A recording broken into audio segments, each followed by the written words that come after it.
Hey everybody, welcome to the CFO Podcast. In this podcast, we are going to be sitting with one of the best, or some of the best, I should say, financial leaders who are driving the businesses and industries forward. We're going to be sitting with them and speaking to them about their stories, strategies, and some secrets. I hear that question. So why should you care about this? So there are three main reasons why I would encourage you to listen to this, because it's going to add value to you. Number one, if you are a young finance professional who is just starting off the journey and want to see how it looks like on the other side of 15 years and 20 years as a successful CFO, that's for you. Number two, if you already spent a few years and now you're figuring out as to how do you approach the next step in your career, and you're thinking, how do I switch gears from the third to the fourth gear and to the fifth gear, we've got you here. And the third, if you are a CEO, a founder, or a CFO who wants to listen to how other thought leaders in finance are approaching the challenges and opportunities of today, we've got you covered. So without waiting further, I have an absolute powerhouse of a CFO guest with me here today. His career spans over 18 years, almost 2 decades, but he looks absolutely young. He has a diverse experience and has been leading the financial strategies across a diverse range of industries, from entertainment to retail to fintech, and even explored entrepreneurship. It's going to be extremely interesting. I'm super excited for this. And currently is the CFO of an iconic company, MultiChoice Group, and he's leading the financial strategies of their general entertainment business. Without further ado, I'm going to go to Russell Edwards. Russell, thank you very much for being the first guest of our podcast. It's an absolute pleasure. Thank you. Cheers. So thank you for having me on. Totally. All right.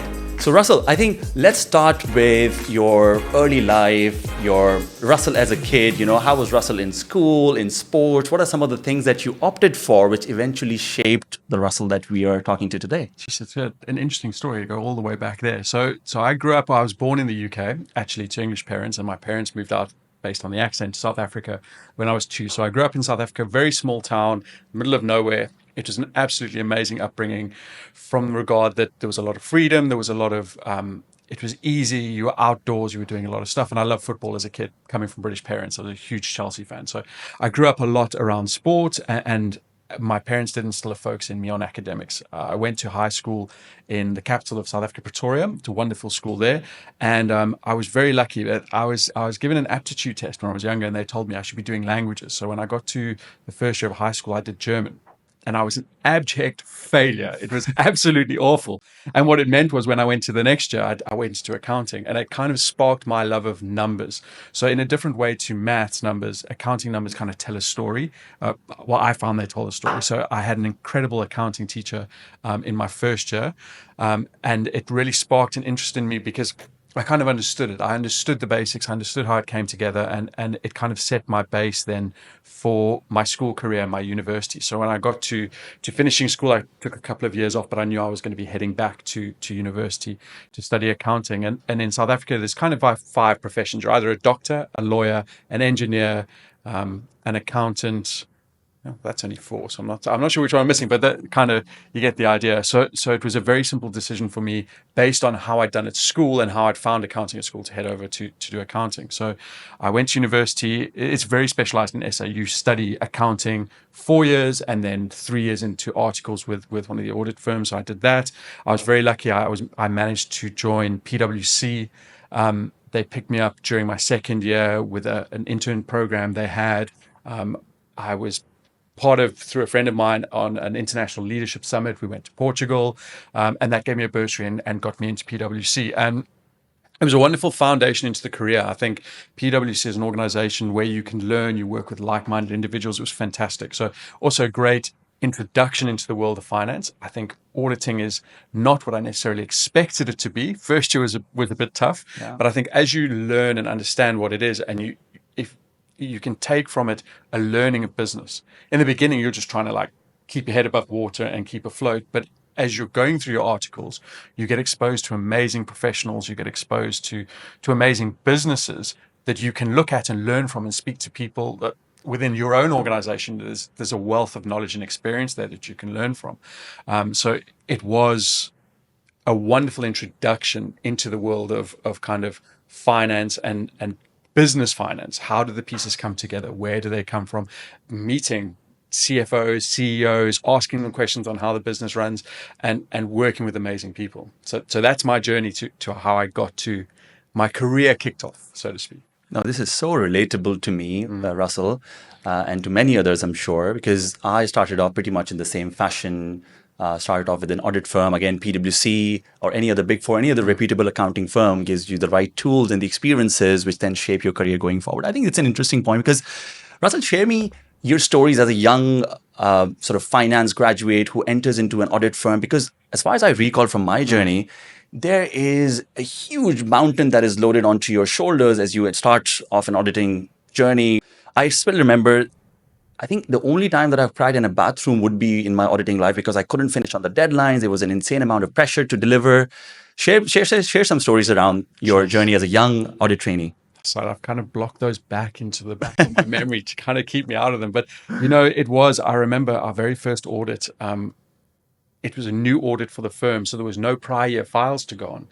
And we were sent out into the middle of nowhere, like 2 clerks, 3 clerks, and you're trying to audit, and you literally are trying to go from the textbook knowledge you've picked up and you've written all your exams, you think you know what's going on, and your first audit you walk into, you're like, oh, I need this and this and that. Kind of tell you, well, it doesn't work like that in the real world. So there's a massive adjustment and a massive level of expectation on your shoulders. I think I was very, very, I would say, lucky that I got to work with some incredible managers. And the cool part about that was not only did they help bring you with them, they taught you things like, I had a manager whose thing was always, if you came to him with a problem, he'd stop you. And it sticks with me now. And I actually use it on my kids quite a bit. And it's like, don't bring me the problem. Bring me the solution. Totally. And you kind of think, oh, okay, well, it's such a, in the beginning, you're like, seriously, I have a problem. The file says I must do this. I don't know how to, like, I can't put together what you're asking for here. But as you start to actually rationalize and you start to work through it, you realize what they're saying is that it should be done this way. But business doesn't necessarily work like a textbook. In fact, it very rarely does. And finance in business very, very rarely does. So think about it. You have to understand it. You have to get into it and really know what it is. What am I trying to do in this audit test? What's my outcome I'm looking for? Where does it fit into the bigger picture? And I mean, audit stories, I could write a book on audit stories. And I mean, you can't name clients, so it gets a bit iffy. But some of the things, and I got to work with these amazing managers who brought that kind of thinking of, well, where does this fit into the big thing? Yeah, it's in the audit file, but what's the risk involved with it? Like, how do we put this together? Where if we can't do it the way it says in the audit file, what is the massive outcome? What is the massive problem? And I mean, I saw some where things were really like actually significant problems, like you have an issue and you have to present that to management and deal with that. And other ones where you realize like the audit files want you to do this and they want you to do X, Y, and Z, but there's ways of getting to the answer that prove that the assets are there. You can see that they're there because they're generating revenue. The money's coming in. You can tie all the pieces together without actually going counting them individually and things like that. So it was a wonderful. I must say, I worked with some incredible managers and partners and learned a lot about not thinking just in that small piece. 100%. And a lot of accounting is thinking in small pieces, but advice-wise and career-wise, what I did take from it was, always look for the bigger picture. Where is this fitting in? Where does this fit into the organization, the group, the accounting line? Like, and understand, what are you actually looking for? Not the file says I need to do this. I need to tick this box. I've checked 7 invoices. What does it mean to check 7 invoices? Where do they come? What's the risk of checking the 7 invoices? So I think that to me was the biggest thing. You come from the space of it's all bookwork. It's all right and wrong, yes and no. And you get to a world where there's a lot of things that don't operate like that. There's a lot of gray in how the pieces come together. 100%. I mean, you can't really underestimate the importance of having an understanding manager who helps you grow, because it's like a small bud, somebody's taking care of you, and then you eventually blossom into something bigger. Russell, I want to touch on something on the soft side, in the sense of some soft skills. So apart from being good in academics, etc., how could a young finance professional or somebody who's just starting out could relate to some of the choices that they make in terms of their sports, or in terms of the things they watch, or in terms of the books they read, or what did you do, let's just say, that you think had an impact on your current sort of professional journey as you are? So it's a phenomenal question, Asad. I must be honest, and it's a bit of a one to own up to. My academic record at school was not great. Like I wasn't the highest in the academics, and I had to work really hard. And I think that what I realized as I went through accounting and stuff, and I got further into the tertiary studies, was it's more about understanding than making sure that you did it. And then the things where you have to study. But something like auditing, for example, if you can understand it, when you get into an audit firm and you have to go write your second board exam, by the time I wrote my second board exam, I didn't even study for it because I understood what I was doing. I understood what risk was and how the pieces came together. When you're in varsity, you're trying to study those textbooks. I think for any student who's looking and they're in their exams, to take a step back and try and understand what it is you're looking at versus just trying to be book smart and learn it from the book and stuff is a big thing for me. From a perspective of what else I would have done then and now, and looking back, kind of, you've got hindsight, which is wonderful, it's 2020, is I did partake in a lot of, as I said, sports were very important to me through high school, through university, even now. I currently coach a football team. I play a lot of football. I play paddle with friends. It absolutely shows. The interaction you get, though, I mean, the interaction, the camaraderie, the banter, the interactions, it's very, very good. It's relationship building. I think when you and I spoke before I came on here, like, one of the most important things you can do is build a network. And that's not just a network of other accountants. It's great to have a network of accountants. I mean, you should, if you go through an audit firm, you'll get a good network of accountants, but it's all the relationships that you build along the way, whether it be through business, through sports, through interactions. Like, make the most of those and build real relationships. Get to know real people. Like, that's where the value is. From an outside of your kind of business books and stuff, I do read a lot. I jump between fiction and kind of business books and good autobiographies. I'm a big fan of music, so I've read quite a few music autobiographies. And then business books, and that varies anything from one of my favorites is one of the founders of Netflix wrote a book, That'll Never Work. It's a phenomenal book. And basically it says that wherever they presented Netflix in the beginning, they were told it wouldn't work.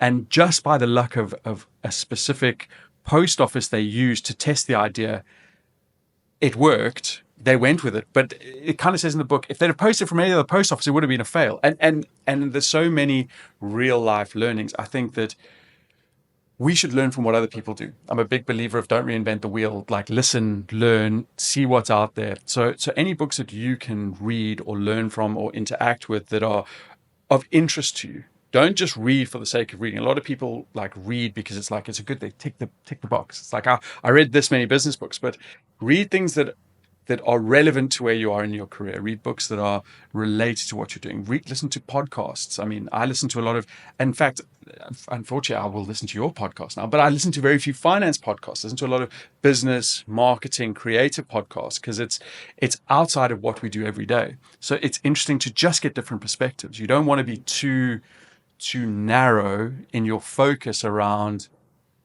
it's finance. It's like, no, finance is part of a business. Like, learn as much as you can about other facets of business. So true. Absolutely. So moving on from here, from your early life, early journey, the choices you made, I think that's very, very valuable to anybody who's just starting out. Moving on from there, as you stepped into your professional world, starting off with, of course, PwC and beyond that, as you said, you work with a whole diverse range of industries. I think run us through some of those key moments in your different experiences, which basically shaped you as you are today, Russell. So the idea is basically somebody who is currently working, what are some of the conscious choices, even if they are choices towards discomfort, that they can make today, which is eventually going to pay off much better in the future for them? So I've got a funny story for you. So my first thing post articles was I really wanted to get into investment banking. I thought it was something that seemed very exciting to me. It seemed like a whole new world. And literally, I was a little bit older at articles because I took a couple of years off after school and stuff. So I was 27 when I finished articles. I got the opportunity to go over to London to work for an investment bank in 2008. So I packed up my eldest son had just been born at that point. We packed up everything and we moved over to London. And I got to an investment bank, and this was my career. I was going to be an investment banker. I was going to drive a Ferrari. Like, this was it. This is what I'd studied towards. And I'll never forget. It was within the first 2 weeks we were told that the bank wasn't sure how much money they had left, but we should be good for 6 months. And I'm thinking, I've literally moved my entire little family unit across half into another hemisphere. And I don't even know, like, if I'm going to have a job in 6 months. And it was kind of, then I also also wasn't really sure what I was doing at the investment bank. It was very difficult. It was kind of the role I had. They'd had 5 people in the last 2 years, so there was no consistency. There was no passover of knowledge. It was so I lasted 3 months, and it's something that I've looked at in my career, and I've taken a bit of flack for it from different people, but I do stand by it. Is if you know in your gut a situation is incorrect for you, you get into that situation and you can go for a job and you can have the interviews, and even as you get more senior, you can ask the questions and you can look at the financials and you can meet all the management and get a view to things. But when you step into a role, when you sit in the seat, when you're in the office, is the only time you really, really know that that's a yes or no for you. Like, it's either going to work for you or it's not. And something in your gut it's told me twice, like, this wasn't the right decision. And I've pulled those cords pretty quickly. And a lot of people are like, no, but you sit it out and you work through. And I worked with another CEO in my career, and he'd had exactly the same thing happen to him, where he'd been promised a job. The role sounded incredible. It was wonderful. It was his future and everything.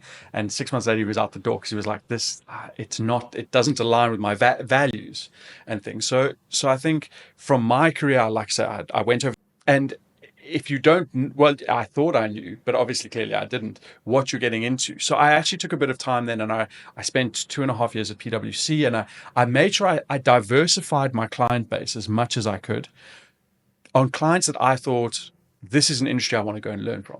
So when you're in articles, you very much get told what you're doing. Like, you're told which clients you're on. When you're a manager, you have a little bit more leeway to choose and say, I would like to try this and do this. So I made the most of the 2.5 years, and I did telco clients. I did medical clients. It was really a very broad basis of different clients to try and work out what is it that actually I would like to do if I get out of this. Because clearly I ticked investment banking off the list. That wasn't for me. So I did that for 2.5 years and took as much training in that time as I could. And I think that's the one thing that sometimes you look at now and you realize, like, the value of training that you get if you engage in it and you make the most of it. Like the training that the big audit firms give you on how to manage people, how to manage yourself. Obviously, the IFRS and the accounting stuff is wonderful, but there's a lot of managerial training that you get that is highly valuable if your career aspiration is to get more senior. If you want to be a senior FM, a financial controller, an FD, a CFO, they're going to give you this incredible basis of how to manage teams, how to look at numbers, like how to manage up and down, how to negotiate. Like, there's this wealth of knowledge and stuff given to you. So I made the most of that. And during the time there, I kind of got to the 2.5 year point where I was like, okay, I've redone my auditing thing. I think it's time to maybe move on. And I was really, really lucky. I'd built a really good relationship with one of my clients. And their CFO had decided to resign. And in that resignation, they said to, okay, but who would you like to bring forward? And I'd built, so I was auditing one of the subsidiary, I was actually auditing 2 of the subsidiary groups. And then I was, as you're slightly involved with the group audit. You report into the group, but you have met the group FD, you've met the senior group FMs because you've discussed consolidations and those things. I'd built good relationships within the group, with the CEO of the divisions I was doing, with the CFO, with the group CFO, with the heads of finance. So when the time came for her to resign, they said to her, okay, but who do you want to replace you? And she said, me. So they phoned PwC and said to PwC, listen, we'd like to approach him, but because of the way that the relationships work, we need your approval to do so, et cetera, et cetera. And they called me in, PwC called me in and said to me, listen, they're going to call you and ask you, do you want to go and take over from the CFO there? Do you want to, or do you want to stay here? Because potentially over time, you would be able to work yourself into a partner role. And I realized very quickly, like, I don't want to be a partner in an audit firm. Like, I like sleep, and I do sleep quite well. The stress of that and not knowing everything is going, like, that would have been really tough. So I made the call at the time. I went and I had a conversation with the 2 CEOs, and then I went and I met the group CFO. And I think that was the call came to me on a Wednesday, and by the Friday I had an offer on the table, and it was good to go. So it was a wonderful kind of learning and move forward. And that's how I got into, I kind of skipped a whole section. It was like, I didn't go kind of financial accountant, financial manager, senior financial manager. Like, it was literally like manager at audit firm, CFO. And it was an amazing transition because I really had got to know the business. So although when you get into a business, there's things that you get to know that are not necessarily privy to the auditors. Like I had an understanding of how the business worked. I knew the people. I'd built good relationships. So the transition was actually really, really easy. It was stressful because you are making a big step and you're suddenly really responsible. But it was with incredible people as well. And they knew where I'd come from, and there was a certain level of trust and investment in me to come in. And probably, I mean, looking back, they probably thought he's a bit young, but he's got, if you're talking to, as you said now, what people should be looking at, it's to show ambition, show a willingness to learn, to build relationships, to be vulnerable. Like one of the biggest things is to say, I don't know. I need to go and read it up, or I'm not sure. Don't try to be smarter than you are. A lot of people feel like, well, if I admit that I don't know, Yeah. like they're going to know that I don't know. It's like, no, well, not everybody knows, Yeah. and not all the time. So be willing to be vulnerable, and look for opportunities with people you trust. Wonderful piece of advice about being vulnerable, because it's so relatable, because as a finance professional or somebody who's heading finance, you're expected to know every single number, every single piece of detail, but it's okay to say no, right? It's okay to say, I don't know, I'll check and come back. I think that builds transparency and trust back in you, rather than just saying something which others would later find out to be incorrect, and you end up losing credibility there. So moving on from this early journey into your earlier roles, now as a senior finance leader driving the organization forward, I think one of the most important things is how you structure your teams underneath, because as a leader, you're only as strong as your team, right? Absolutely. So how do you approach, Russell, structuring your teams? Again, people have different approaches around treasury, FP&A, financial reporting, etc.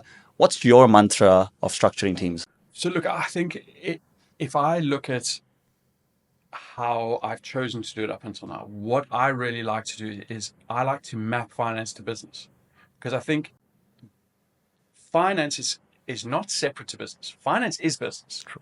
Like if you look at a strategy of a business and you look at the budget of the business and the forecast of the business should tell the story that strategy tells in numbers. So there has to be alignment. You can't have the separation. So largely what I've tried to do where I've been is to try and align the finance teams into the business. And even to the point where we are now, we have a lot of our finance people not sitting in a finance team area, sitting in business. Go and sit with the teams, like be close to your director for this operation, because that relationship needs to be there. Like I will maintain the relationships, but having the finance people as the first person or in the room when things are being discussed or decisions are being made, that you can't always be in as the CFO. You can't be everywhere. But if your finance people are an extension of you in those areas, that's where you're adding real value to the business. You're adding value from an understanding of the numbers to the guys, from decision support, all of those things. So for me, it's very much about alignment. So I think where I am now, we've got kind of a separate FP&A function, obviously separate, well, tax, it's under reporting because it's very closely interlinked, and you need to have those relationships that you can't have that too far apart. Reporting, and then we've literally got divisional finance units that sit in segment, so to speak, because we're split into a number of segments. We operate across Africa, and we operate like different pieces of content. Don't probably jump into it later, but we've tried to largely align our finance teams into business, and then lots of interaction between the divisional finance with your reporting, with your FP&A. Everybody needs to know that the pieces are pulling together. Everybody needs to know that we're part of business. There's nothing I hate more than but it's the budget is finance's documents. Like no, the budget's not, but finance are helping make sure that we put together the document with you, that the strategy that you're putting forward for your business area is aligned to what the numbers are telling us. Because if there's not, there's a massive disconnect. 100%.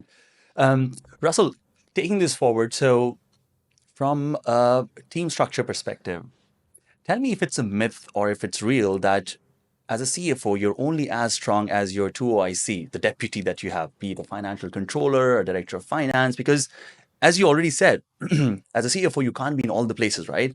There are quite a few balls in the air. You need somebody else as well to take care of that. So what's your approach towards having the right person under you that can be your eyes and ears, and the right person to handle the balls that you cannot juggle? As I said, I've worked with good heads of finance. I've worked with ones that were not so good.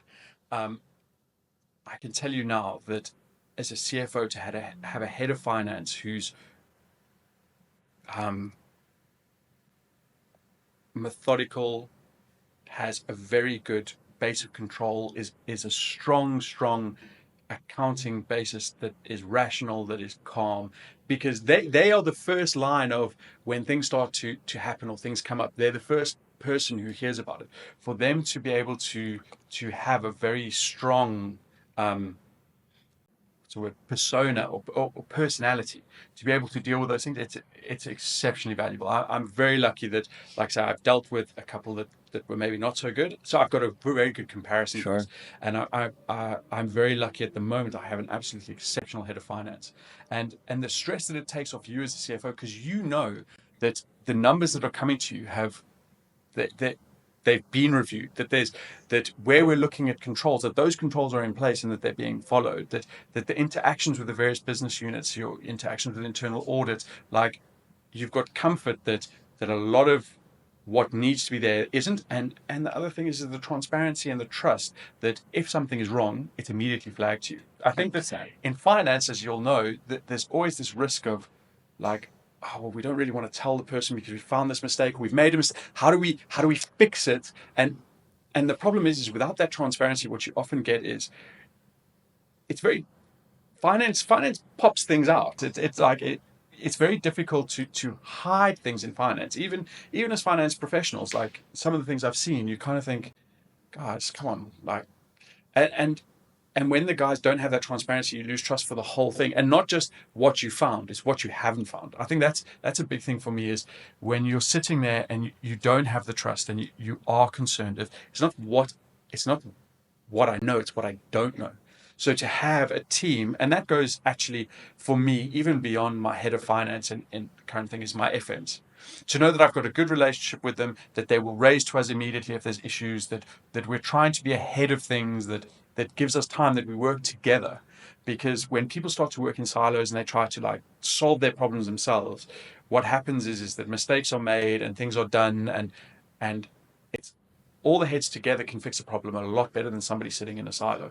And we all make mistakes. I think that that's another thing I've learned in my career. You'll never be perfect. And I mean, finance is a funny one. You think about it, you're like, no, it's black and white. And like I said earlier, when you look at it, when you're in auditing, like there's all sorts of gray areas in between.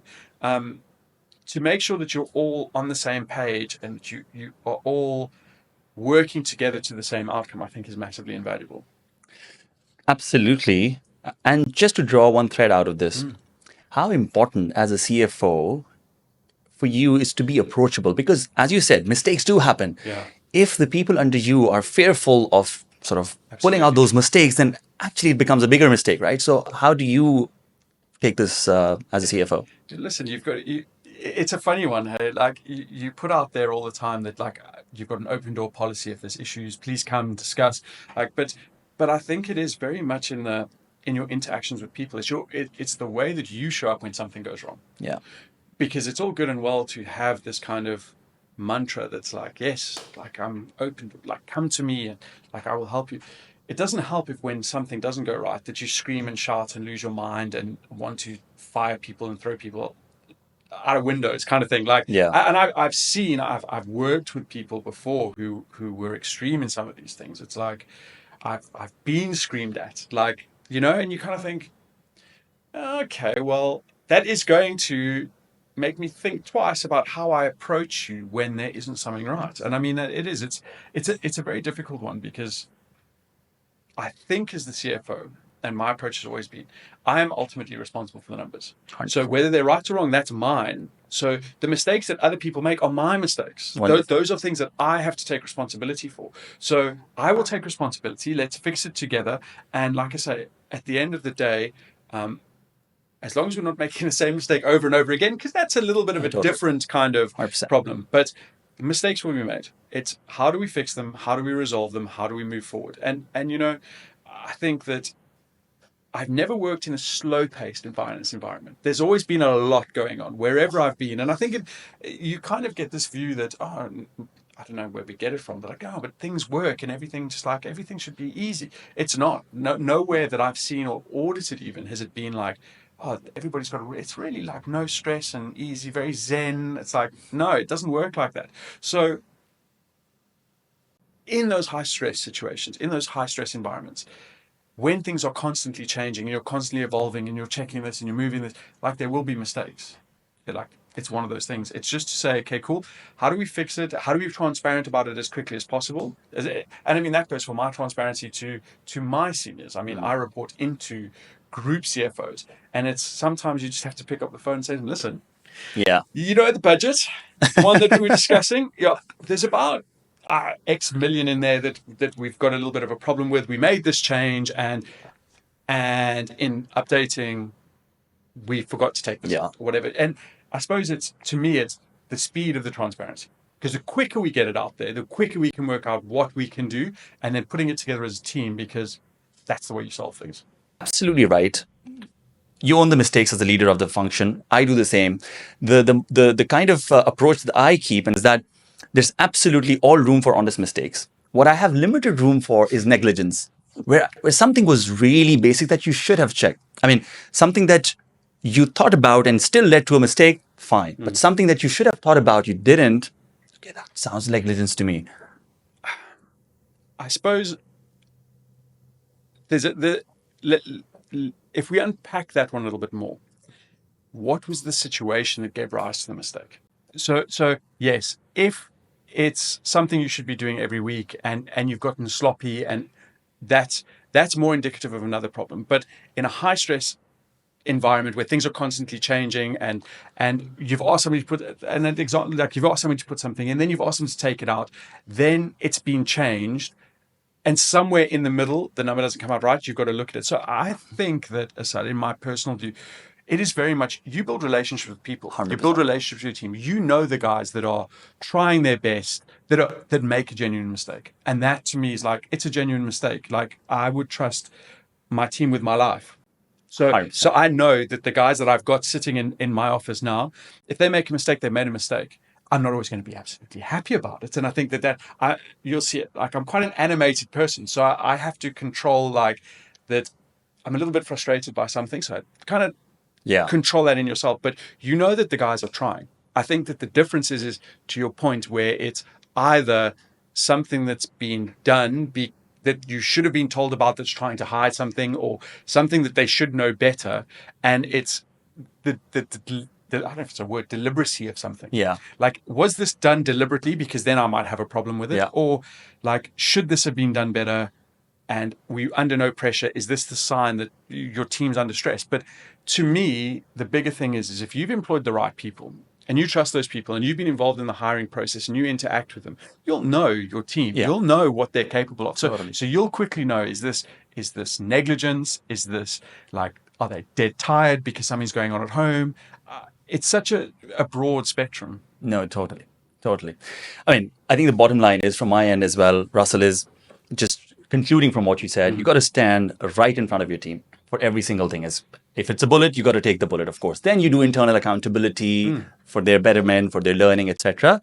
But of course, if you're not a leader who is right out in front of the team, and if you're a leader who tries to throw the team under the bus, I don't think you would ever, and when I say you, means generally people who don't do that, you're never going to gain the respect and the work that can come out of your team. Moving on from here, let's talk about breaking stereotypes, right? Okay. So what happens generally is that there is a general perception that finance people or the finance leaders are the prophets of the doom. They're always pessimist. They're the naysayers. They're the spend police. How do you manage those stereotypes, if any? And how do you break them? So that's some proper stereotypes you've got there. Like, and it's true. I think a lot of the time it is that finance comes across like that. But if we drop back just a little bit to what I said and we just pull the thread through, if finance is embedded in the team and they're involved in the decisions, you already have a connection point that finance, it's not us and them, it's us. Yeah. It's always got to be us. So I mean, for me, the critical part is that you need to understand the whys. Like, why are we doing things? Why do we need things? What are the processes? What is it? And you have to you have to get buy-in. You have to build personal relationships with the heads of the other departments, the CEOs, the execs, so that they know you, so that you aren't. And I've worked with both types. I've worked with CFOs who are there with you, like connected with you, and I've worked with the guys who sit in ivory towers and tell you what to do. Like if you're going to be someone who sits in ivory tower and tells people what to do, they're going to think that you are the spend police, that you are anti-growth, that you are all of those things. But if you're in the trenches with them, and so when a budget cut needs to be made, and you're phoning up the heads of departments, you're calling a meeting, you're getting everybody in, you're explaining what the problem is, because let's be honest, like the things where finance people get slack or flack, there are reasons for them. Yeah. Explain the reasons. This is the problem that we have as a business at the moment. This is what's causing it. This is what the impact is on us. This is what we need to do. How do we do this together? What can I do? What can you do? How do we align on this? What is the potential? What can we do? How do we put our heads together and think differently? And for me, a CFO should not be somebody who sits in the numbers. They should be somebody who sits in the business. If you sit in the business, you understand what can and can't be done, or what the consequences are of what can and can't be done. Because a lot of things can be done, but everything is a trade-off and it has a consequence.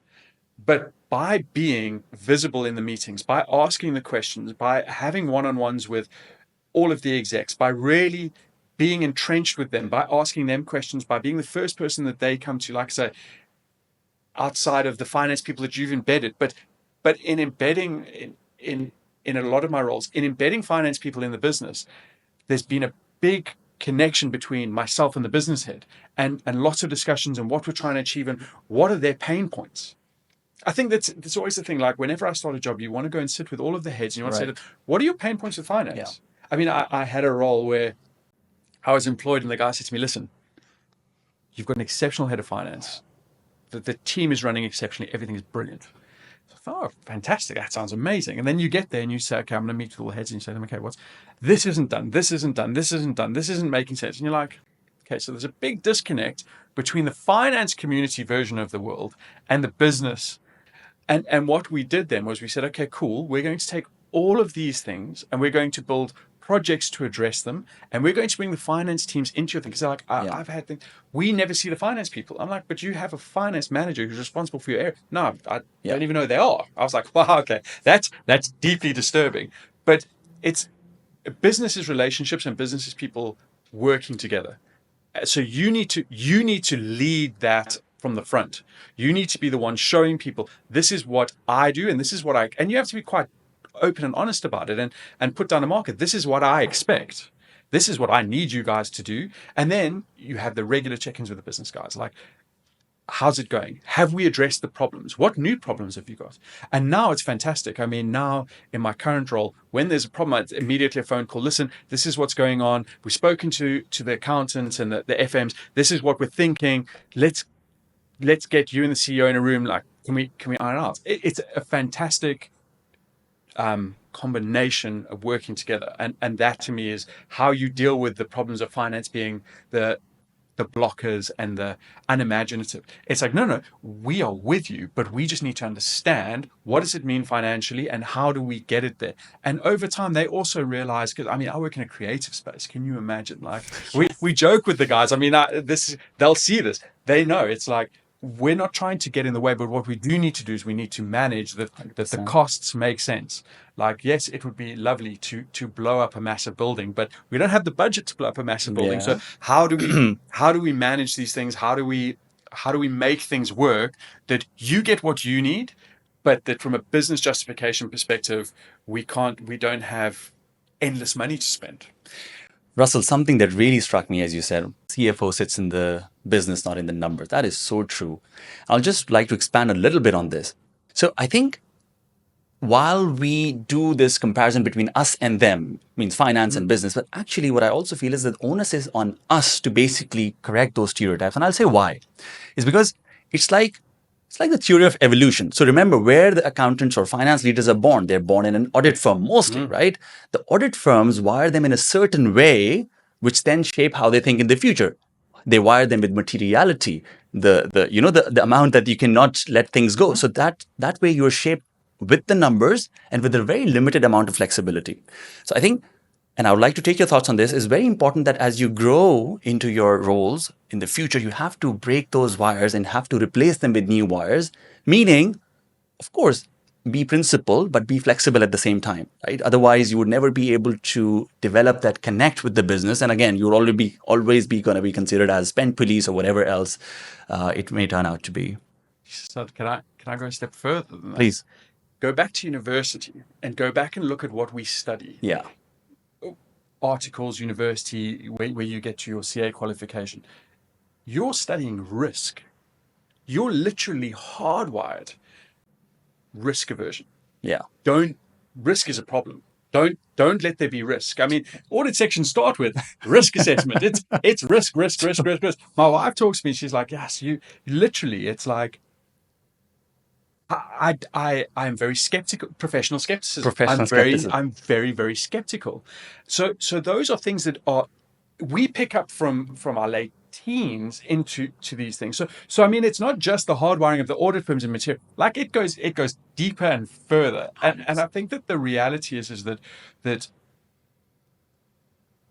you look at a business and it works, and it makes sense. You need to understand as the head in finance, no matter actually what role you are in finance, why does the thing I'm looking after work? What works there? Like, how does it work?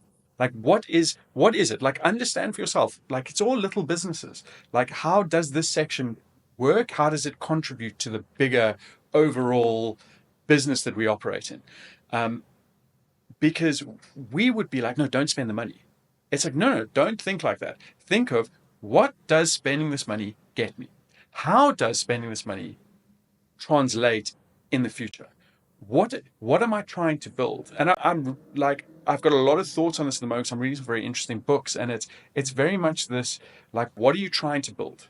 What are you building? Like, what is your strategy? I mean, what is your kind of North Star that you're working towards? If you can tie everything that you're doing to that, you can do away with this risk thing because you have a guiding point. So there's a lot of that. I mean, there's no simple answer to how do you do away with years of programming. And I also think that to a certain extent, finance people are often, they got into finance because they were good with numbers and they were good with the rationale of how those pieces came together. Then they added the risk onto it. Like, get back to the rationale of the numbers, because that's the story. If we go back to what I said about budgets being the financial representation of strategy, like, that all pulls together. So if you can see these things and they make sense to you, like, trust it. Like, look into it and say, this business has been operating for X amount of time. They say this equals this. Like, it comes together. If I spend this, I get this. If I spend this, I get this. And there's not always, there's not always a direct correlation. I mean, any marketer who listens to this is going to be like, yo, but you guys always want to know ROI, and I can't give an exact. Listen, it's a minefield of things. But the reality is that businesses work. And businesses work by people taking risk. We need to understand how that looks financially. How does that fit into the story? How does that fit into what we're trying to achieve as a business, what the objectives are? And can we measure it? And if we can't measure it exactly, because it's measurement, what can we get from it that gives us the feeling that it's moving in the right direction? And that's where you need a good CEO. You need a good CEO to give you a bit of a pat on the back sometimes. Okay, calm down. Like, we've got this. Like, it's heading. Or to listen to you and say to you, you're right in raising this. Like, I'm not comfortable necessarily that this is going the right way. And I mean, especially in more startups and things that are not linear. Once you get into a stable business, things are very linear. You can say, I do this, I get this. I do that, I get that. That's not the case in the startup world. So you need to work very closely with a good CEO to be your non-finance guiding light, if you like. 100%. I think it was beautiful how you stretched it all the way back to how we study things and the buzzwords that we grow up with, as you said already: professional skepticism, risk aversion, etc., etc.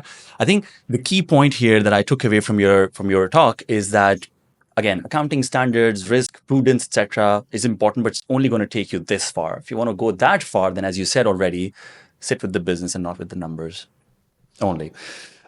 Moving this to the stakeholders now. So as a CFO, of course, you're expected to deal with, of course, you're a partner with your CEO, as you said, and you're also expected to be a representation of your company towards the board of directors, chairman, etc., investors, depending on the type of business you are. How do you encourage CFOs, or how would you go about representing yourself as a CFO in front of these stakeholders? Look, I think that is where it becomes critical that you know the numbers, because that's what you're there for. Like, a big part of what you're there for is Yeah. is to make sure that they're comfortable, that they know that you've got it under control. So there it becomes imperative to make sure you're on top of your numbers, that you know what's going on, that you intrinsically know what's driving your business, what's driving the numbers, not just what the numbers say, but what's driving it. What are the risks? What are you happy with? What are you comfortable with? What are you not comfortable with? Those are the kind of things that you need to be on top of and in control of to give your board comfort. And you need to work on being a storyteller, Yes. because being comfortable telling the story of the numbers gives them comfort that you're in control. If you are uncomfortable and it's a tough one. You don't want to say if you don't present well, but you do need to work on presenting, and you do need to work on being comfortable getting your messages across. Wonderful. So true. In today's world, of course, Russell, as you know, everywhere we heard buzzwords around AI, transformation, automation, etc. In your own function, how have you approached the technology being a very important part of your function, and how would you encourage others in other companies to approach the use of AI and technology? So I think that AI and technology will change finance massively, and it will be phenomenal what we can do with it. I think that where AI is going in machine learning and predictive kind of spheres, it's going to be game changing. But you're still going to need the finance people to interpret the numbers. You're still going to need people to understand what's in there. So I mean, we've looked at areas within the business that we can change labor-intensive processes. Get a machine to do it. Totally. A machine can read documents now like we can. Yeah. Get the machines in there. Get the people doing more valuable work. I mean, we've even moved on to having, because we're in the space where we have a lot of producers working for us, we're busy finalizing a process to have our first review of financials from the producers done by AI. Amazing. So you can build these models that will say these numbers are all, they'll take the full GL and say these numbers are all in line with the benchmarks you've set. These are in line with what we've seen on previous productions like this. Like, you can do that. Now, we can't afford the manpower to do the things at that level, but we can afford the manpower to review what comes out of the AI. At the moment, we obviously try to do as much as we can. With AI, you'll be able to actually have a look at it all. So to me, it's going to be exponentially, and with predictive analytics, predictive forecasting, looking at what the numbers are telling you and what impact it's going to have, then you can just look at the output and say, yeah, this makes sense or it doesn't make sense. What are the drivers? Where at the moment, you've got to give it to staff, they've got to go and run it, you've got to get it back. There's a lot, you can do these things at the touch of a button now. I think it's going to be massive. And I think everybody should be looking at what are the areas that you can make routine work, or you can give routine work to a robot to do. And what are the areas where you can look at how information can be analyzed and build things to analyze the information and give you outputs. I think that that's going to be a game changer. 100%. And I think there's such a broad spectrum where some companies like yourself, as you told us just now, that you are doing a review of your financial statements using AI, while there are still other companies on the other side of the spectrum which are still using Excel sheets to record their accounting entries, for example. So I think the idea is that, of course, so there's a broad spectrum. People are in different maturity stages of their AI transformation. And I'm just going to even take out AI for now. Tech transformation. It's basic tech for now. I think working in a startup like I'm working right now, the added advantage that you get is that startups are by DNA bullish on tooling. Mm-hmm. So they would always go for tooling rather than people. And what that enables us as a small startup that we are, Russell, just sharing it for the benefit of the audience and yourself, is that we recently implemented NetSuite as our ERP system. And we basically introduced satellite systems around NetSuite to further automate the task. So there is a system called Zone Capture, which is basically RPA. You feed the invoice to it, it's going to post an entry into it's actually going to park an entry into NetSuite. Yep. So you basically are getting away with an AP clerk or an accountant who would just otherwise do that. What it does is also it's going to not just learn, but it's also going to improve as it goes forward. Mm-hmm. A new type of invoice is going to learn that. Then you have other integrations. I think as a CFO, as a leader of finance in a function, if you are not thinking beyond what's happening now and today, I think you're going to be, I mean, for a lack of better word, going to be erased as a function. Finance was intrinsically human based. Yeah. And humans are subject to making mistakes. If you can take that away and actually also put the human value in things that will add value. Yeah. Capturing invoices does not add any value to the business. Totally. You being able to pull a report that says these are the things that you need to pay, you know that they're being processed correctly. The manpower you can cut down and the focus that you can put your staff on when you employ staff, where you put them, is invaluable. And I think you're 100% right. If you are focused on doing things the old way, you will be erased over time. Wonderful.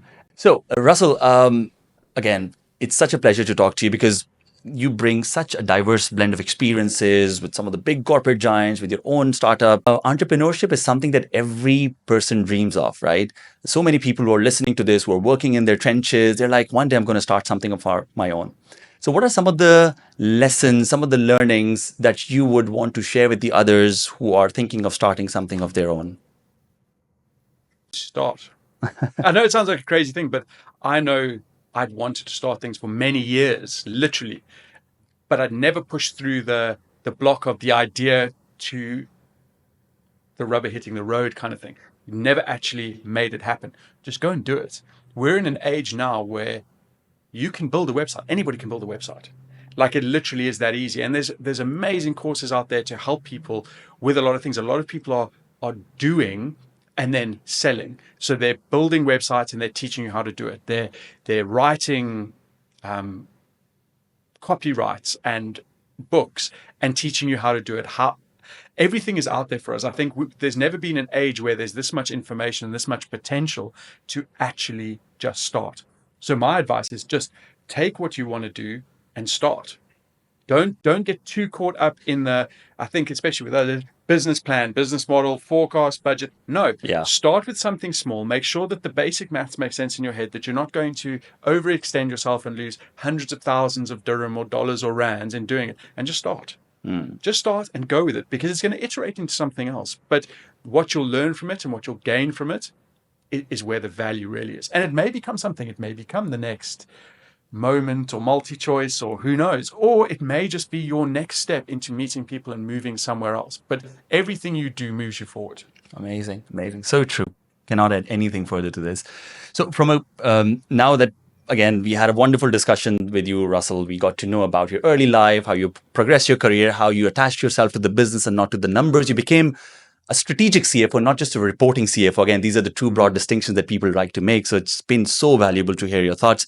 Again, from a closing remarks perspective, what are some of the messages that you would want to leave two people with? One, aspiring CFOs who are trying to shift the gears to becoming a CFO. And what is a message that you're going to leave the CEOs and the founders with as to how to make the best use of your CFOs? Yes, okay, thanks, Asad. I think for the aspiring CFOs, get into a business with good people, with good people around you in finance, with good people around you in management, and go out there to learn. Take it all in. Take in all the experience. Work hard. Like, at the end of the day, I think it is the lost art of working hard.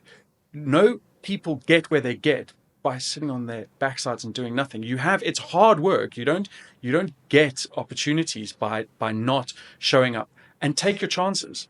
Be willing to get involved in a project you know nothing about.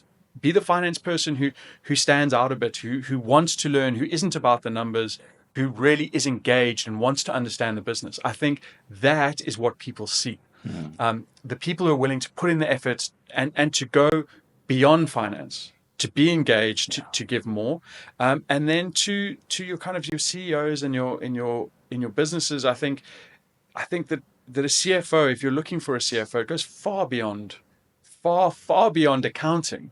It goes far beyond telling you what happened last month, and it goes far beyond tax. I think I shared an anecdote with you previously, but it goes far beyond advising on tax. It's looking at the numbers and telling the story from the numbers and seeing the potential and other things. I think it's a team, a CEO and a CFO, and that's what you should be looking for.